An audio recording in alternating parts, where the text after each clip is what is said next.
Senator Connick and then Senator O'Donnell. So Senator Dole. And first of all, thanks to the Minister team and the HSE and the team, and for the answers that I got to the questions that I put down. I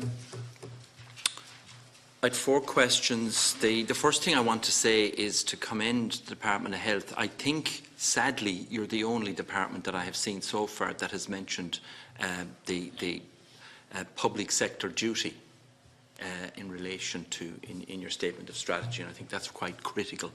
And you have picked up on that as well in terms of the UN Convention and treating people with disabilities and mental health on an equal basis. And I do want to underline that and appreciate that.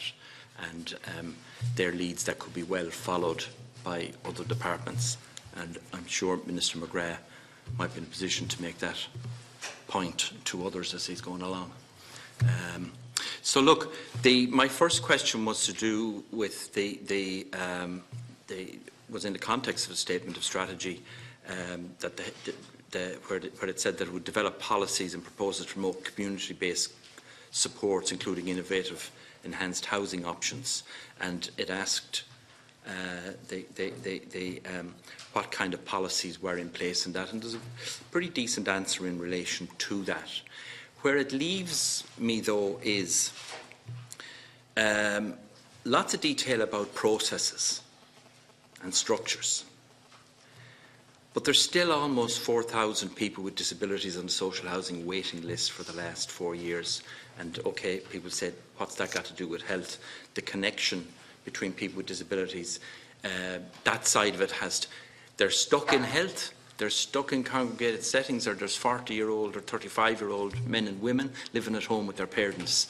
That's not acceptable. So there are those interlinking issues.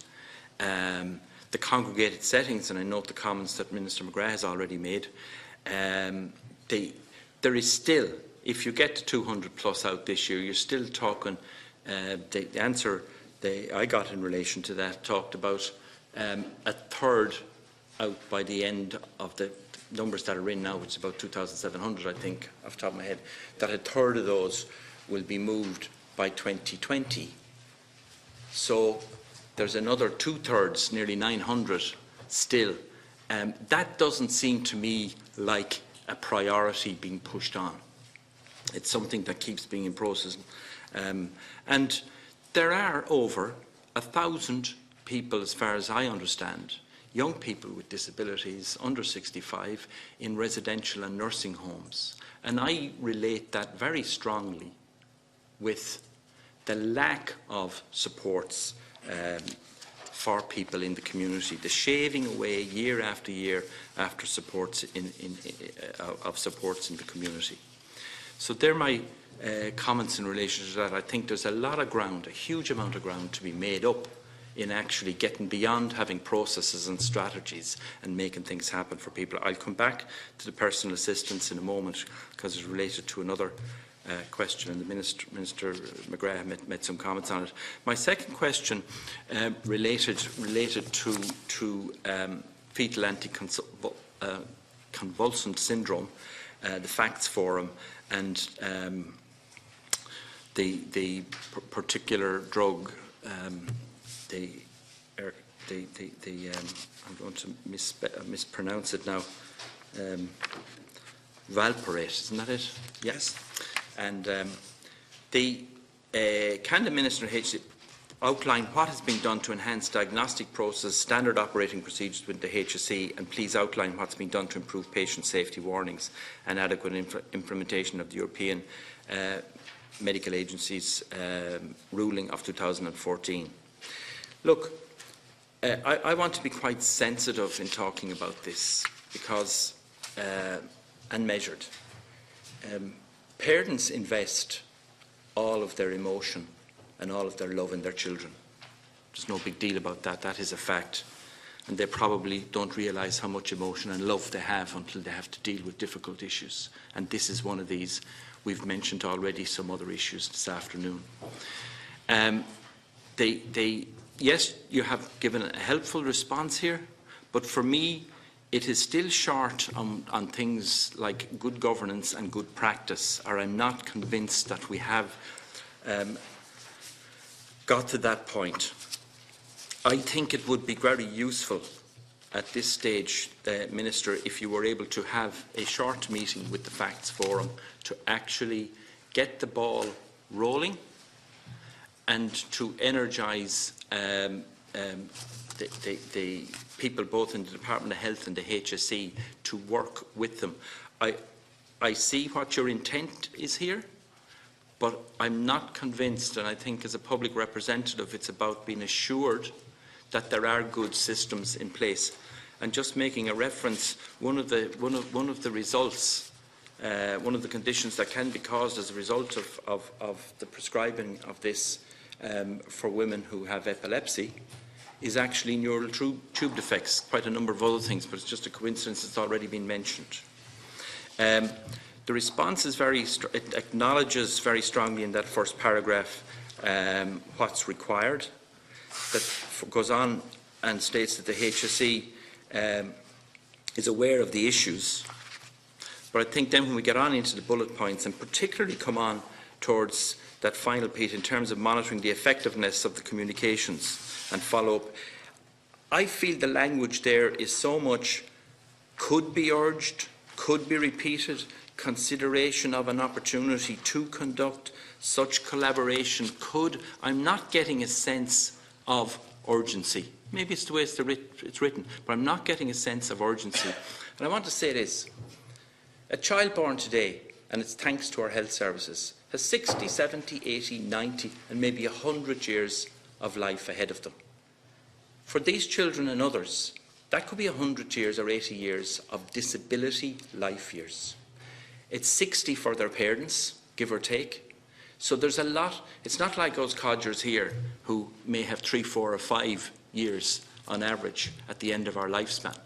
This is a big ticket item for a lot of people, and to make sure that we can cut it off as quickly as possible.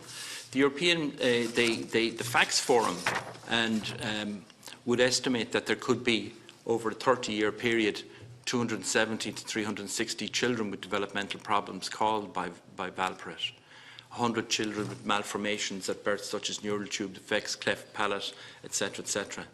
The Department of Clinical Genetics in Our Lady's, Professor Andrew Green, has a database that indicates that there are 43 children with this diagnosis of facts at the moment. So, look, I could go on about this, but I think it would be really helpful to have a short meeting with this group, and they have they've obviously parents involved in it, but there's organisations, a number of organisations who can practically help in moving on the messages, the toolkits, and the whatever. So that would be quite helpful if that was possible. I want to move on to the question of the personal assistance. I had said before the last part of the review that personal assistance hours are particularly crucial to enabling people with disabilities to live independent lives. And yet there was no explicit reference made to personal assistance in the statements of strategy. There were strong commitments made to independent living, which I'm very pleased to hear about. And the answer has laid out a number of things that aid that. This brings me to, and in the information I was given, which is quite helpful, there's a division between the personal assistance hours and the home supports. And I'm really very pleased to see that, because when I was a member of the Eastern Regional Health Authority 15 years ago, we were getting reports that just bundled everything. And I think now, but Minister McGrath has just told us that there's 1.4 million PA hours this year for about 2,400 people, I think, if I'm correct. Now, your target last year was to provide 1.3 million.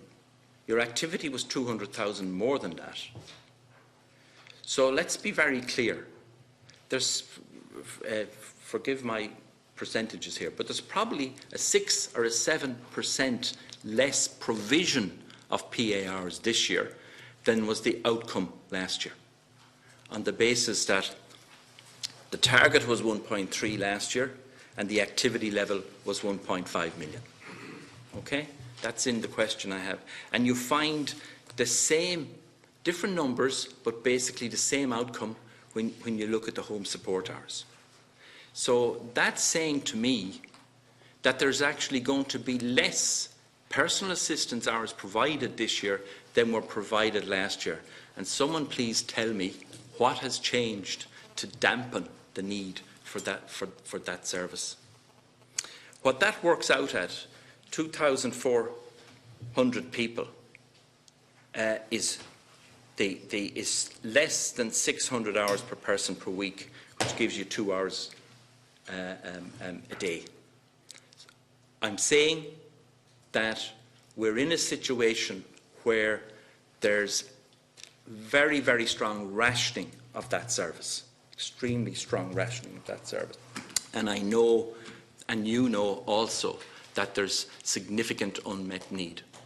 I came across a lady who passed away 2 years ago that I knew for many years. She had about 70 hours a week. They were sliced and diced to about 7 or 8 other people. Not saying that they didn't need them, but that is not the spirit of personal assistance.